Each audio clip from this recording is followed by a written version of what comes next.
Twin Peaks: The Return presents us with a choice. Option 1 is to continue drinking from a well of ignorance, pestilence, and miscreation. The woodsman and his hypnotic message beckons us to continue in our misuse of humanity's creative powers, including the powers of Shakti, for destructive, soulless means. The woodsman is a manifestation stemming from that very abuse of power and acts as a false prophet. He beckons us to drink full. As this sequence shows, with the advent of mass media, the plague of soullessness can easily be spread until there is no light left in this world. This brings to my mind Jung's contrast of what he called the spirit of the times and the spirit of the depths. According to some readings of Jung's work, he passed away having concluded modern humanity had basically lost its soul, in that an apocalyptic event was pretty much due any time now. Humanity has chosen to only listen to the spirit of the times and has forgotten all about the spirit of the depths, our soul. Now we have no symbolic life, and we are badly in need of the symbolic life. Only the symbolic life can express the need of the soul. The daily need of the soul, mind you. And because people have no such thing, they can never step out of this mill, this awful, grinding, banal life in which they are nothing but. Everything is banal. This is the status quo that I mentioned so much on this channel. Terence McKenna called this the cult of the surface. Depth has no currency in this world. I picked up this little book on magic by Manly P. Hall. In it, he writes, "From the passions of man there pour into the world streams of living death. From the hearts and mouths of men, sin and death are launched into being. These will go forth slaying and to be slain, bringing down upon civilization the curse of the gods. Black magic will sink our continent, as it has those that have gone before it. For it launches upon us the furies of the elements and the holocausts of the earth. Only one procedure can prevent this cataclysm. These demons must be starved. All passion must be transmuted into compassion, and the black magician must be brought into the light of truth, that the law may be fulfilled." There is another stream to drink from.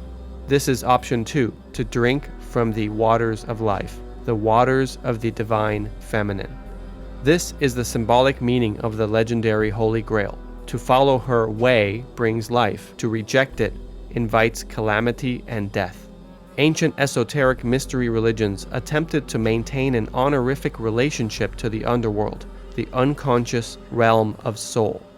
Peter Kingsley refers to the ancient motif of a golden chain, thread, or rope that connects humanity to the divine realm of cosmic powers, of the gods. We see resonant imagery in The Return. That golden thread is thin now, barely perceptible, but it's still there.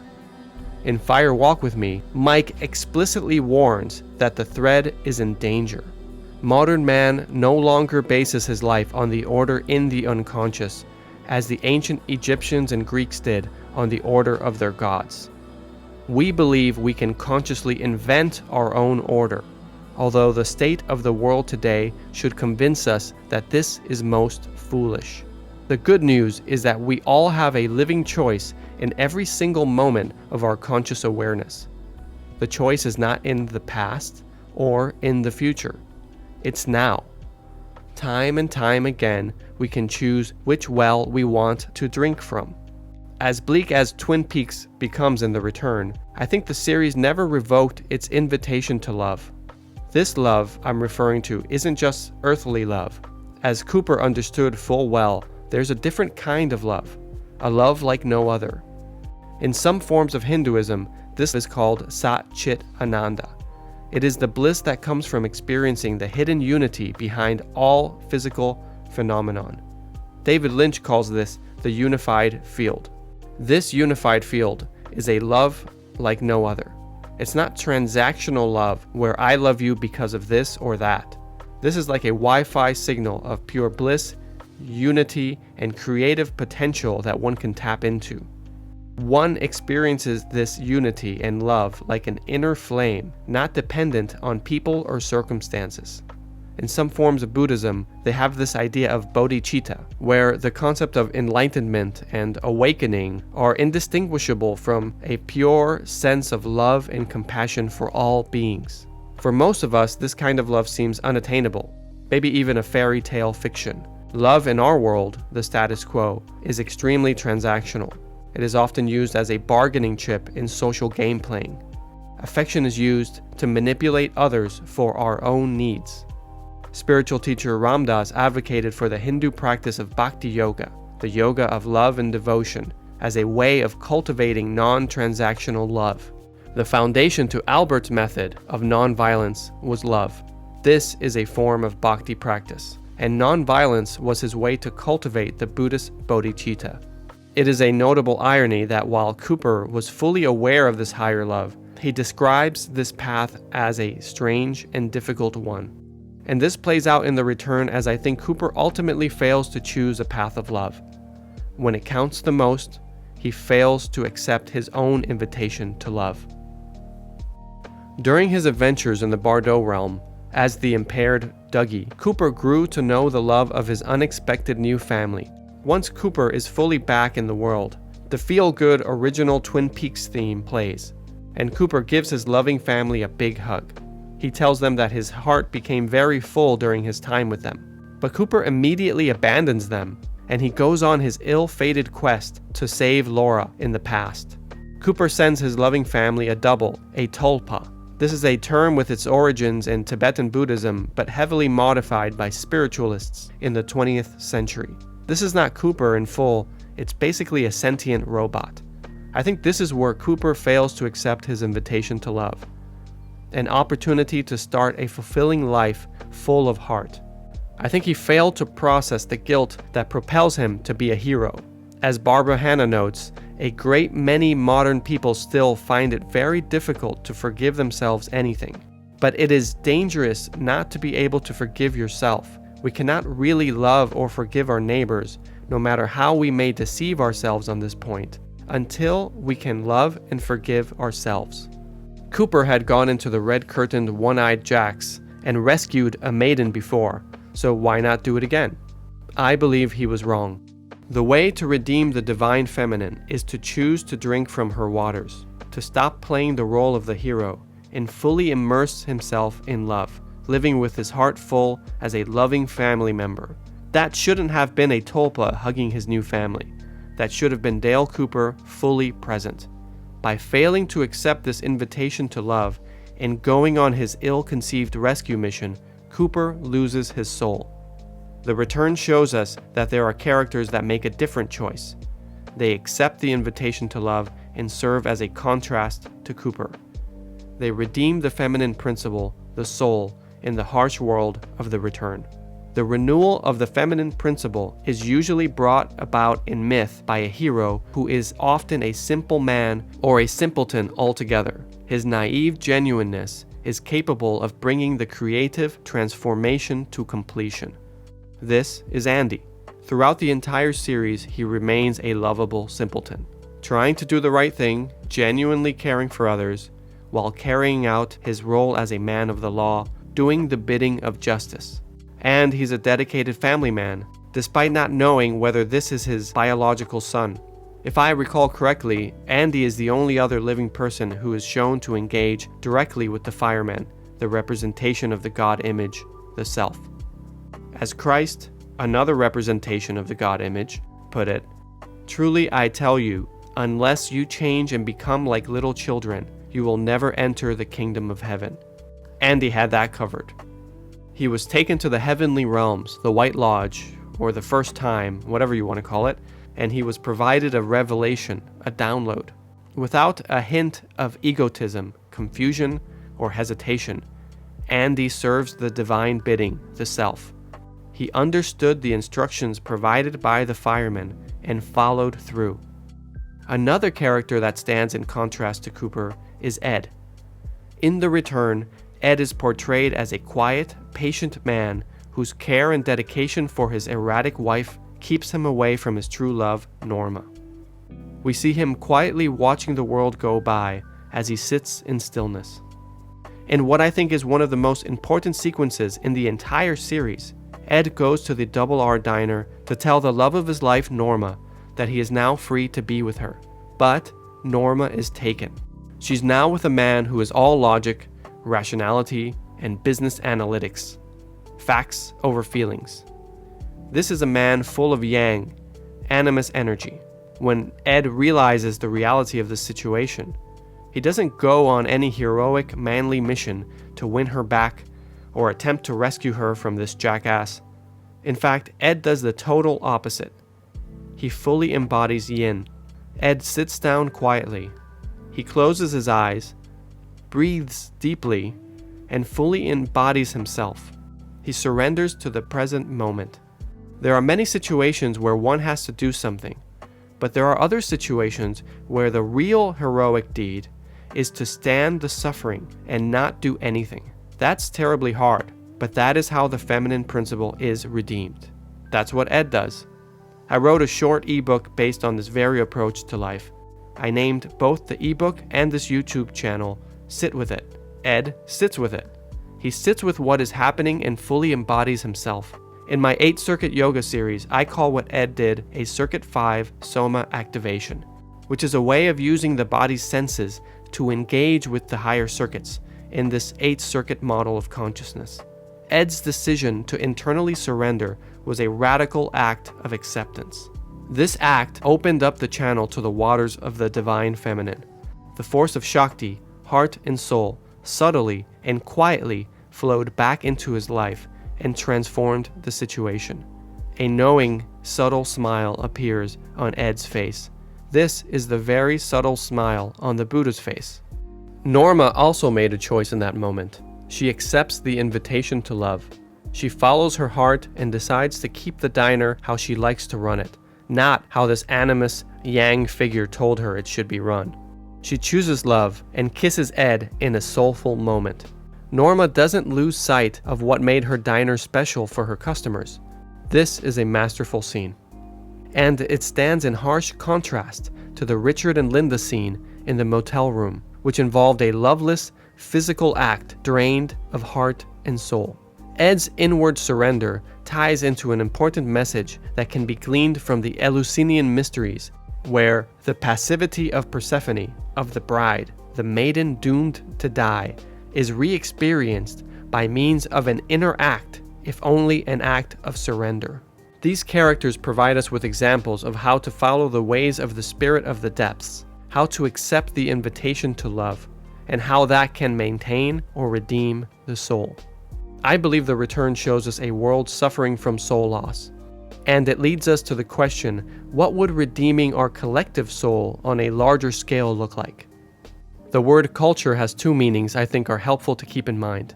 Culture is what we call the ideas, customs, and social behavior of a particular people, society. This is the status quo. And the word culture also refers to the growth of microorganisms in biological cells or tissue. So one could look at the routine, robotic behaviors expressed by human beings as the cells in our societal culture. And we can consider whether these cells have become cancerous. I think the cancer of soul loss is spreading. So what's the cure? Many of us think that simply having good intentions and purpose-driven mindset will save the world. A yang, masculine, productive mindset will make us successful in life. This will right all the wrongs. This will solve all the problems. And while yes, active, sometimes forceful social game playing can achieve meaningful, positive goals, we must be very careful when trying to feed our soul hunger with the things of this world. We can easily rely on manipulating the people, objects, and situations in our lives for our own gain and comfort at the expense of the world around us. This leads to suffering for ourselves and others. We need to be even more careful when tapping into esoteric, secret, mystery, creative powers for egotistical intentions. This idea is a subtle one, maybe too subtle for our current culture, and some think that it's useless even talking about it. This message can be easily misunderstood to mean that people need to always be passive, accepting of anything that happens around them, don't get me wrong, I don't want to give the impression that the active yang principle, so-called masculine energy, is not important. I just think it's really critical to understand that this masculine yang force must be rooted in and infused with the feminine. How strong can a tree be without water? Andy saving the day in Season 1 by shooting the villain with steadfast precision is an example of this. Andy took forceful, active action when the situation called for it, without losing the essence of who he is. This brings to mind a teaching story that spiritual teacher Ram Dass liked to tell. An army general was disemboweling all monks. His reputation spread far and wide as a cruel, cruel man.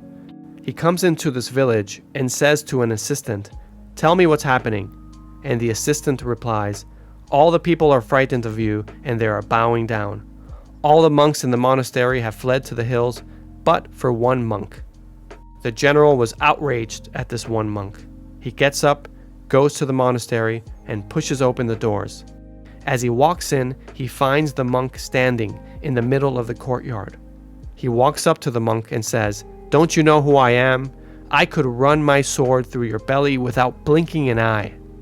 The monk responds calmly, "And don't you know who I am? I could have your sword go through my belly without blinking an eye." The general bowed deeply and left the monk in peace. Now, this is not to say we should all be so receptive that we get ourselves killed. It's a reminder that strength means more than aggression. A radical act of acceptance and passivity can be a powerful act of both yin and yang simultaneously. It seems to me that modern man is on a pathway of becoming a soulless machine. We are robotic, hungry ghosts, continuously searching for something that we lost. In Season 2, there's an episode called On the Wings of Love. Lynch wrote an introduction for this episode, where Margaret tells us, "The beautiful thing about treasure is that it exists to be found.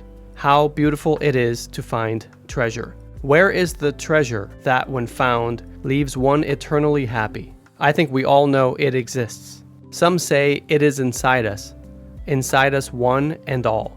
That would be strange. It would be so near. Then why is it so hard to find and so difficult to attain?" So this begs the question, what is the treasure that's been lost? I believe that it's our collective world soul, the Anima Mundi, the divine feminine principle. Every spiritual culture and social order is accompanied also by specific forms of Eros and feminine life, and by a specific attitude towards the anima.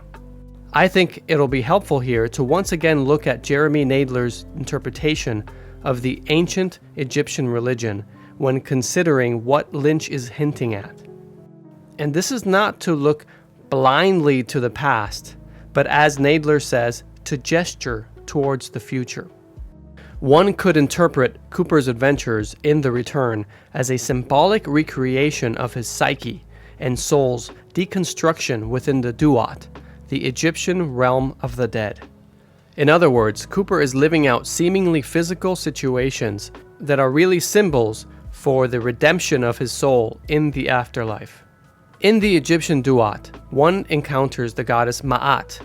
Ma'at is found in a substantial amount of Egyptian tomb art, and the goddess herself plays a pivotal role in what we now call the Egyptian Book of the Dead. Sometimes she is represented by a feather. Nadler writes that the underworld journey into the Duat is dreamlike, like the Tibetan Bardo or Jung's unconscious mind. He writes, "The benevolent presence of a feminine deity is an intermittent feature of the underworld journey. Ma'at is probably the most constant of the divine underworld female companions within Egyptian mythology. If one falls out of relationship with Ma'at, then one cannot proceed further." But Ma'at was much more to Egyptian society than just an underworld goddess. For much of Egyptian society, it seems that the collective Anima Mundi figure was Ma'at. The goddess Ma'at was a goddess of truth, justice, social harmony, and very importantly, loving heart and goodness. And in some ways, this lives on into present day, in what some call Western ideals and values. In the return, these seem to be hollowed out and in decay. Interestingly, MLK actually wrote about pagan mystery religions, their influence on Christianity and modern values.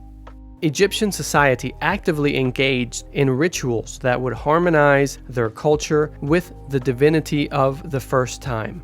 Ma'at was intimately connected with this process. Nadler writes, implicit in the concept of the first time was Ma'at. Ma'at can be translated in various ways. Yes, she means truth, justice, the right way to order society. But Ma'at was not just a principle or intellectual philosophy, according to Nadler. Ma'at was the very substance of the first time. She was understood as a divine being whose substance was essential to the integrity of the phenomenal world and human society. She was understood to be perpetually giving of herself, of her substance, in order for the divine powers of the first time to function in a harmonious way on earth and within human society. Ma'at was the collective soul. She was the Anima Mundi. The abundance of Ma'at would need to be constantly replenished, or else the critical link between the first time and the human world would be lost. When that link was broken, like the idea of this golden thread wearing out, society would see trouble, disharmony, civil strife, cruelty, and injustice. Ancient Egyptians were constantly exhorted to do Ma'at and speak Ma'at, which brings to mind right speech, right action, and other points from Buddhism's Eightfold Path. According to what we call the Egyptian Book of the Dead, the divine powers of the first time, quote, live on Ma'at. They gulp down Ma'at. Elsewhere, Ma'at is referred to as bread, and it was understood that the king kept order in society due to receiving this substance. The gods themselves live off of Ma'at. Scholar Richard Wilkinson notes, most of the images of the king presenting Ma'at to other gods at his coronation are, quote, essentially identical to those in which the king presents food, wine, and other forms of sacrifice to the gods. It was thought that a culture that sustains itself on Ma'at enjoys social and moral integrity. The world of humanity would enjoy a greater divine harmony if Ma'at is regularly shared and consumed. Those at variance with Ma'at experience her as a burning liquor and not sustenance.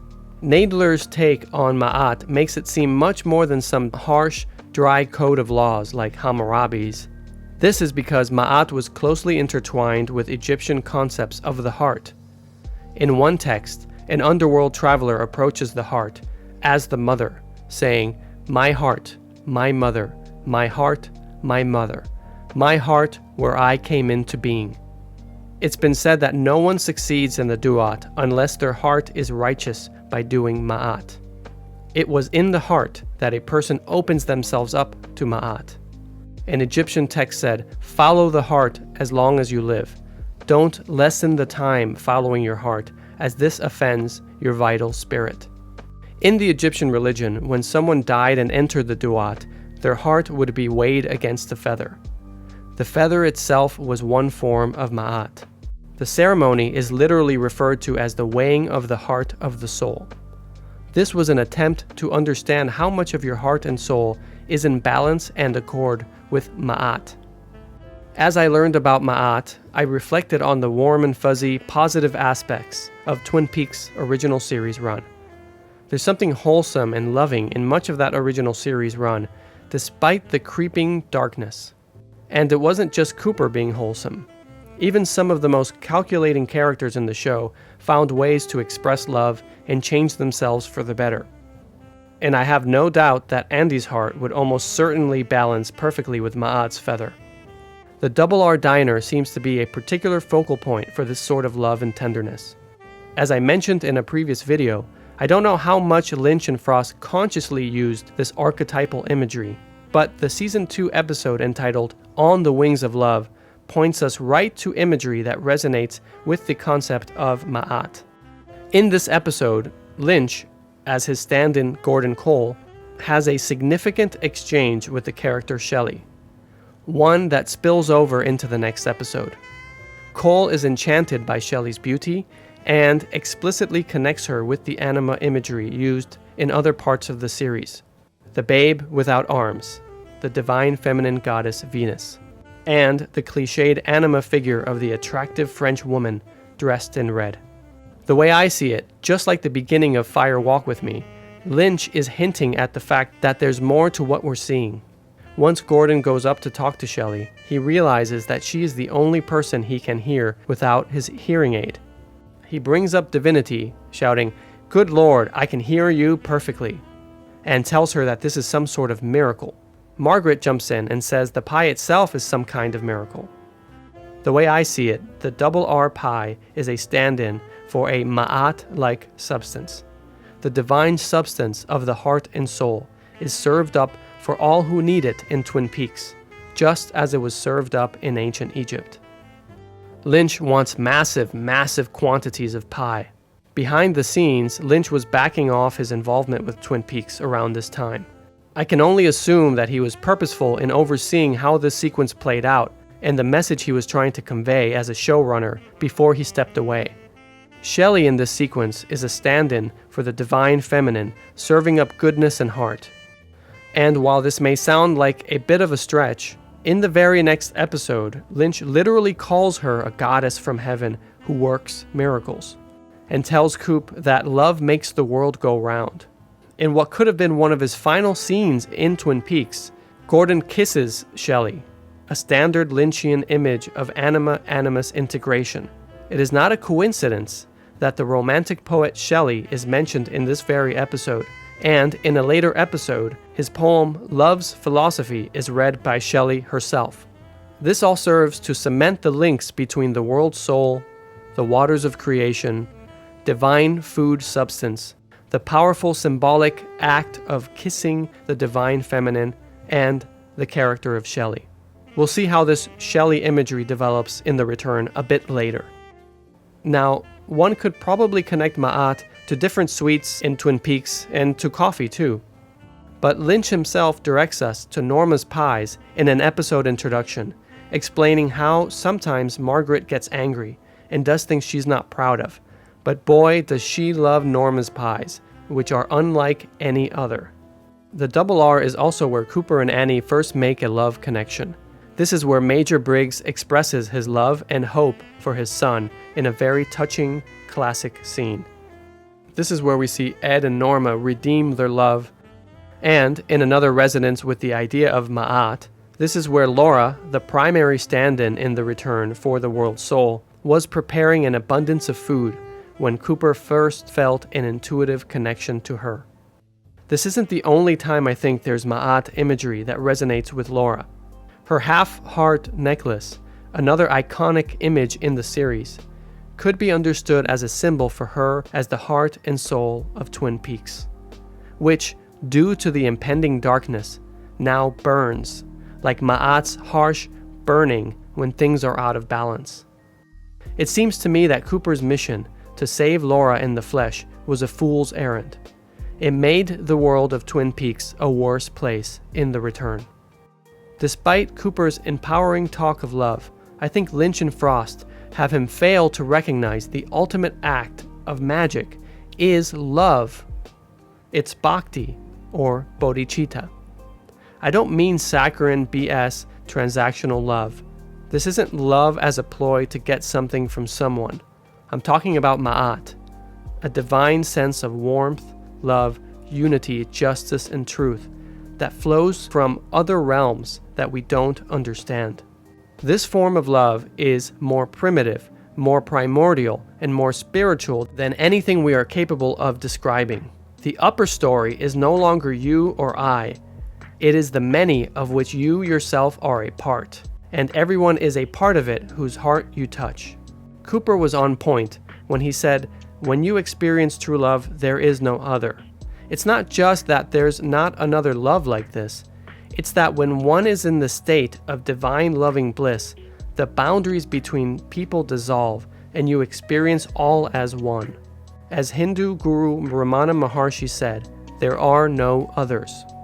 If we don't honor, consume, and share Ma'at as individuals maintaining a society, we will continue to miscreate until we destroy ourselves. The Ma'at cherry pie is replaced by garmonbosia, a nasty serving of pain and sorrow, cream corn that is symbolically tied to Demeter's wrath. Establishing a link with the first-time realm via this golden thread means to infuse our world with the divine feminine, an injection of Ma'at, of soul.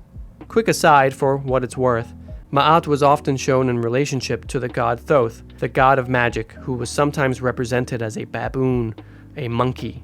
The Greeks called him Hermes, god of magic, and the Hermetic tradition, which modern magic practitioners revere, had its roots with him. To a certain extent, I've already made a key point that I set out to make with this video. Yes, the return is advocating for the return of Yin, the divine feminine, Ma'at, into the world, in order to redeem the world's soul and our very civilization. But I feel compelled to take things a step further into the esoteric, in order to truly explain why I think the return is a numinous, prophetic work. A work very much in line with humanity's ancient mystery traditions. These are deeply meaningful traditions that we've almost totally forgotten about. It starts with a very subtle, weird idea.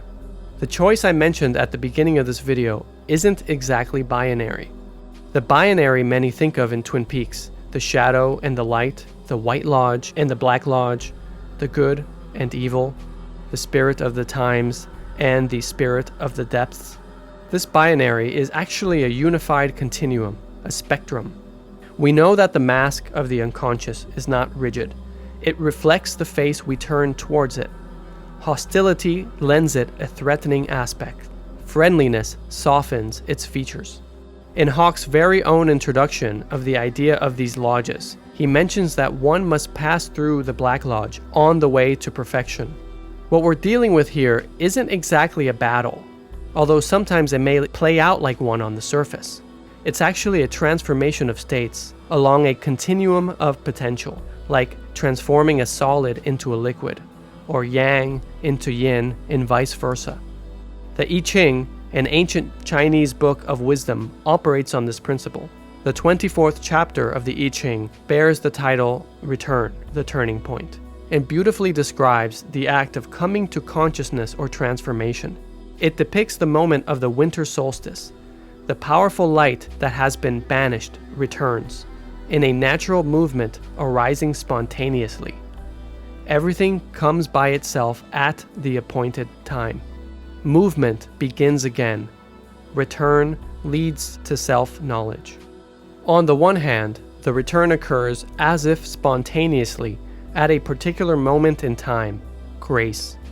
On the other hand, one can fail to make the right moral resolution and then fall into disharmony with the Tao and thus into misfortune. The demons and devils we attempt to defeat may in fact be wrathful expressions of a world that's been drained of Ma'at. The so-called Tibetan Book of the Dead, technically called the Bardo Thodol, is part of a larger set of texts called the Profound Dharma of Self-Liberation through the Intention of the Peaceful and Wrathful Ones.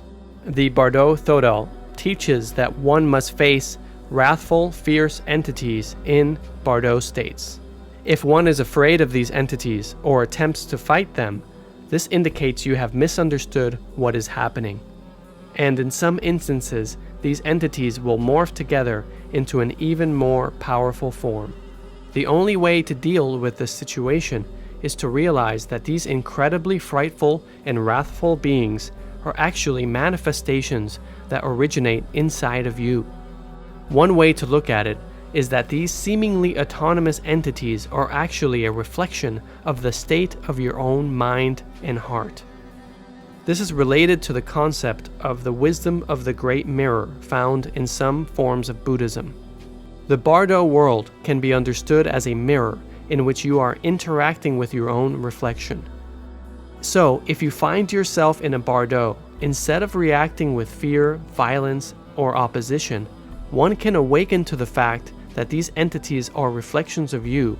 If you can see this truth, then you can understand why these beings are what some Buddhist traditions call Dharma protectors. They look scary, but they do what they do in order to protect the realm of the sacred. They will tear you a new one in order to protect and redeem what has been denigrated. This primordial teaching is not just Buddhist. We've already seen how the ancient Greek mother goddess Demeter also had a wrathful mode stemming from her love for her daughter.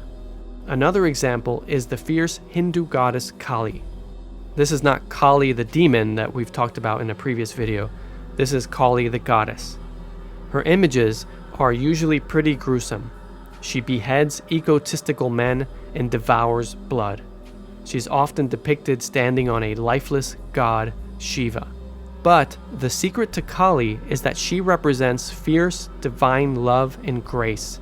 In the Bengali cult worship of Kali, there's the belief that birth and death are inseparable, that joy and grief spring from the same source. In an earlier video, I mentioned how Jung had a series of encounters with his anima, his soul, in the form of the biblical figure Salome. At first, Jung was horrified by her appearance, but over time, Jung came to acknowledge Salome's divine power.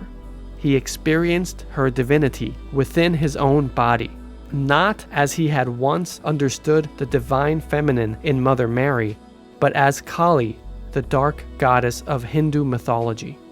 She then transforms, as he does, and Jung comes to love her.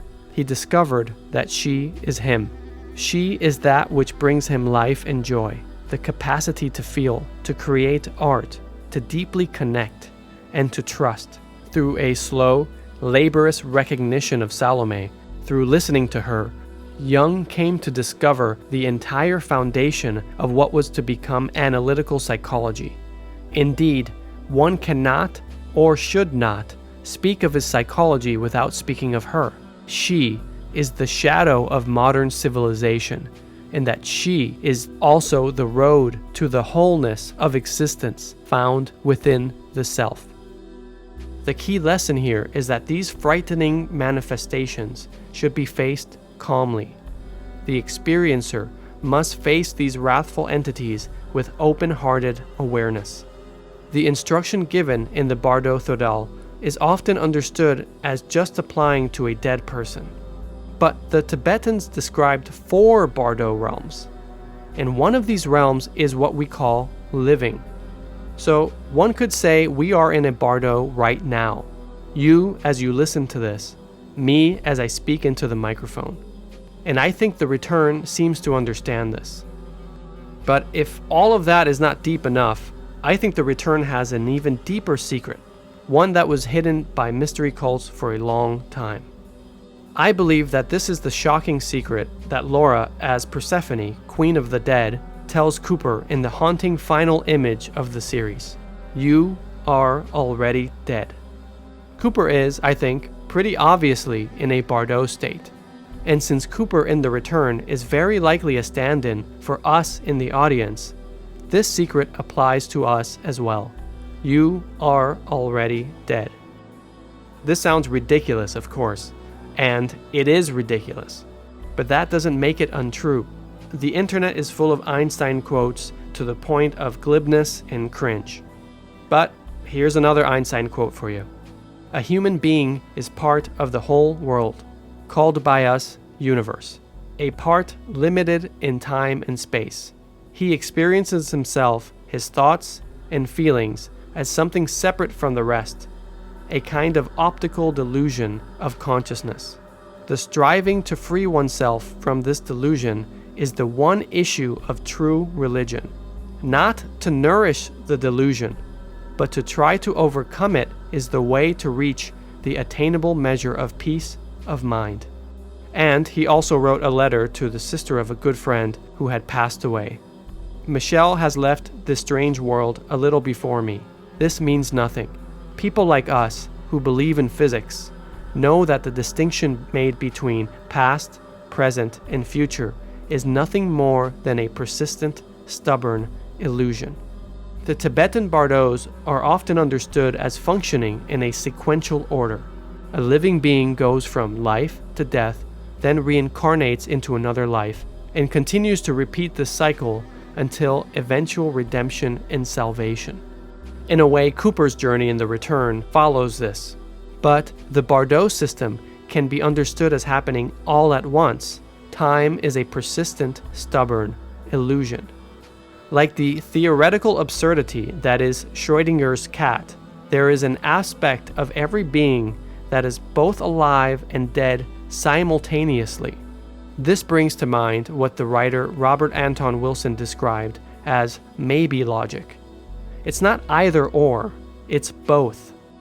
Cooper is a dead man sitting in his Red Room chair, observing the goings-on in Twin Peaks, including his own life. The mystery secret is that we are not living or dead. We are both simultaneously. And for me, this means understanding that the advice found in the Tibetan Book of the Dead applies to us. The well-known spiritual saying, "If you die before you die, you will not die when you die," is often taken to mean some sort of dying to one's persona or ego, to dropping one's limited self and becoming more authentic or organic or something. And that's all nice and fine. But I think the meaning of this phrase is much more esoteric and mysterious. I think it's telling us we can experience life from the vantage point of being alive and dead simultaneously. When the body dissolves, just like everything else in this Bardo, other Bardo experiences take its place. This secret was apparently the hidden cornerstone of ancient mystery cults, from the time of ancient Egypt to the Eleusinian mysteries, to the secretive, esoteric transmissions via guru lineage in Tibet. The initiation of the living into a new mode of understanding can be understood as a sort of beyond state. This is not simply a way of living beyond death, but a very reversal of the mind's intention and outlook. We look outwards and see the world as external from us. Reversing our outlook and deeply understanding what is going on can be described in Christian terms as a redemption from the horrors of the world and of sin. Redemption is a separation and deliverance from an earlier condition of darkness and unconsciousness, which leads us to a condition of illumination in releasedness to victory and transcendence. One sees the possibility of an extraordinary overturning that will allow the Bardo Thodol to become in itself an initiation for those of us who are alive. This is evidenced in the prescription to read and to reread this book during one's life, to, quote, restore the divinity of the soul that was lost in birth. Now, this is pretty heavy stuff, but the good news is that there's nothing really to do about it. It seems that this was a secret way of looking at things, kept hidden for millennia, because most people wouldn't understand it, and it was thought that this knowledge could cause harm. But in this day and age, there's so much content out there, I don't think it matters. It's too ridiculous to contemplate outside of smoky dorm rooms. No one really cares. We're all too busy. The key lesson here is all about integrating what's been lost by looking inside of oneself, not immediately going on altruistic, heroic missions to save the external world. The beings we encounter in the Bardo, like the wrathful goddess, are in fact reflections of one's own very soul, which must be redeemed inside of oneself before any real transformation of the external world can take place. Lynch, as Gordon, tells us that the wedding finger is the spiritual finger. This points us towards the idea of the metaphysical alchemical wedding, this esoteric idea of Hieros Gamos, that existence is a sacred marriage. It is a marriage between the so-called masculine and feminine principles, between yin and yang. The power of forceful action and separation fused with the creative powers of the wisdom of passivity and unifying love. Our existence in this denigrated world can be understood not as a battle exactly, but rather as a lover's quarrel that needs to be reconciled. The return shows us what happens when there is no reconciliation in a memorable scene in which we see that Bobby has lost Shelley. She was to Lynch a goddess who worked miracles, but now Bobby has lost her to the spirit of the times, a character who represents the villainous denigration of the soul. Immediately as she leaves Bobby for this villain, the world around him becomes a nightmarish hellscape of soul sickness. The Bardo dream has gone sour because he failed to reconcile the sacred marriage. And that reunification happens first and foremost within one's own heart.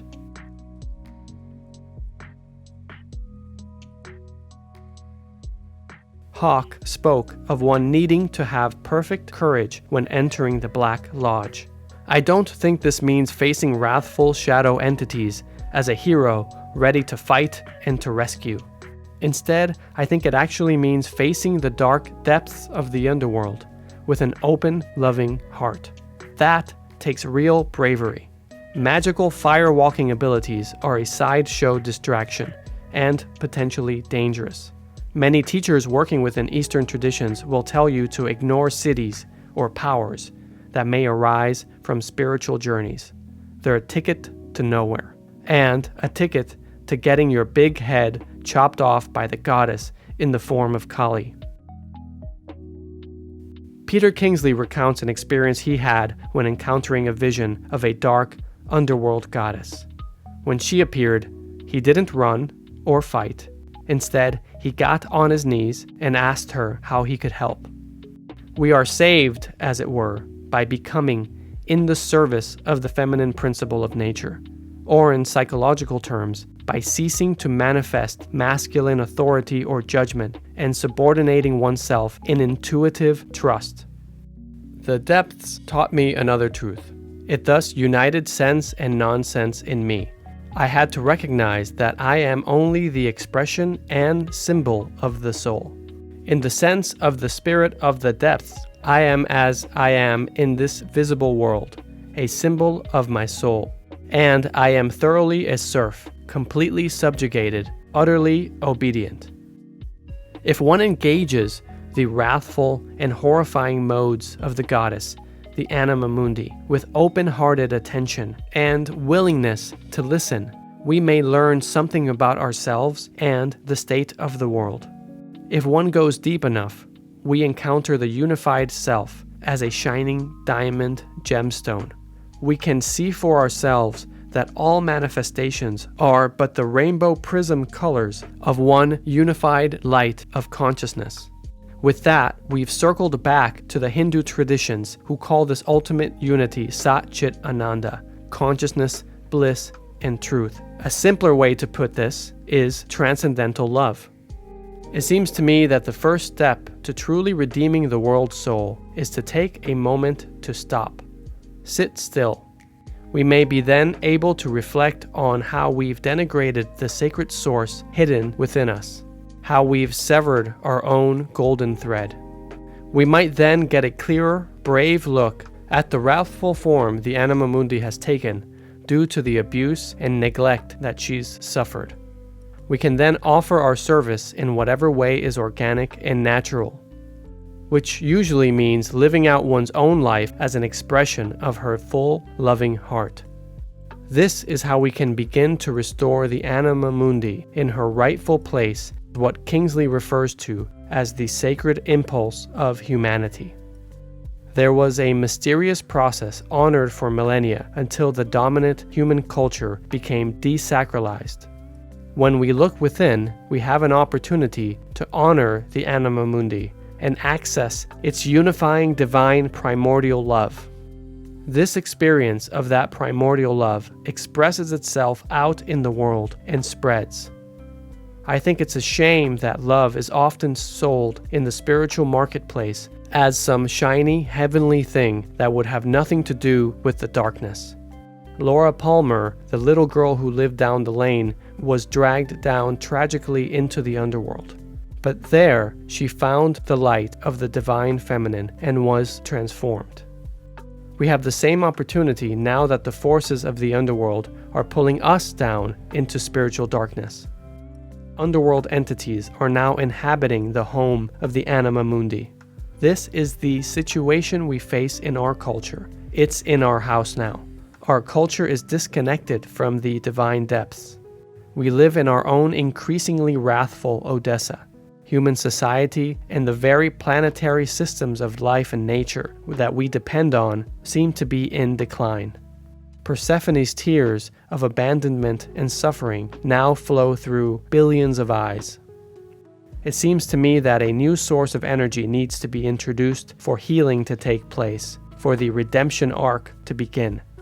We need to tap into what Kingsley calls the spiritual impulse that started so-called Western civilization in the first place. The inspired mystics who founded this society honored the divine feminine. The word philosophy means love of wisdom. But this wasn't dry rationalism. This is wisdom as Sophia, an inspiring, intelligent, living soul within all of us. According to the ancient Gnostic Christian text, Pistis Sophia, Sophia does everything that she does and suffers all that she suffers by the command of the first mystery. That she was led downward into chaos by the false light of the arrogant one brings about the alchemical condition for her redemption. She becomes the light shining in the darkness.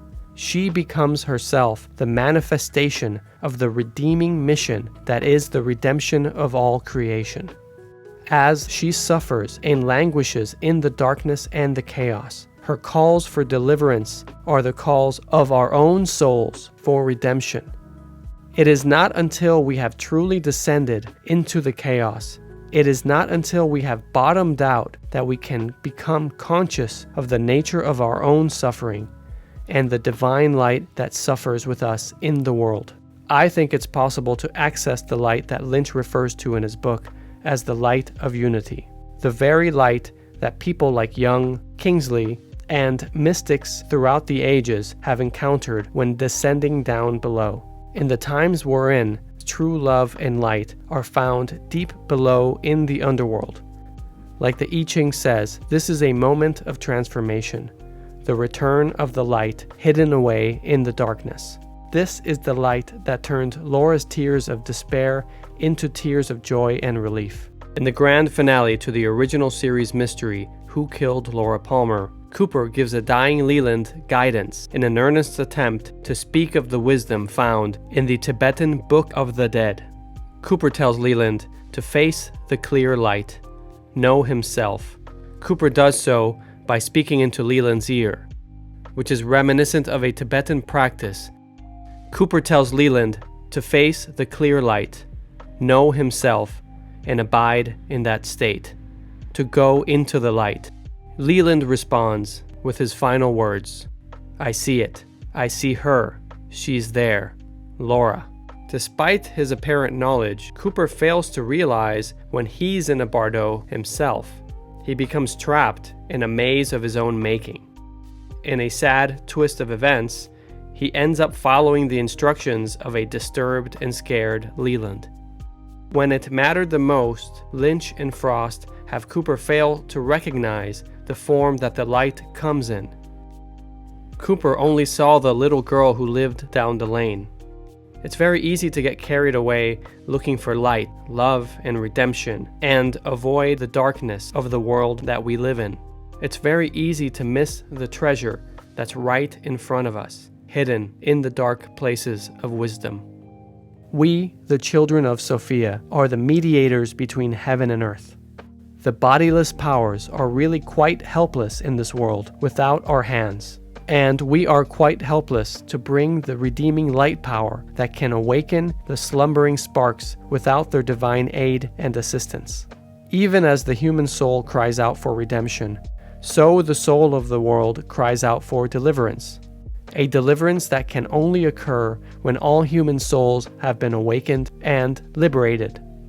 Behind your apparently meaningless and unhappy fate, a deeper drama is being performed. A divine play of diamonds whose meaning is the redemption of the anima by the spirit of love. The nurturing food, that is ma'at, is always available for all of us hungry ghosts wandering this earth. We just have to cultivate the connection to her mystery, which is hidden inside all of us. This can sustain us. Although it's easier said than done. It's been a long time since we've honored the knowledge of the heart and the mysteries of the soul. The knowledge of the heart is in no book and is not to be found in the mouth of any teacher, but grows out of you like the green seed from the dark earth.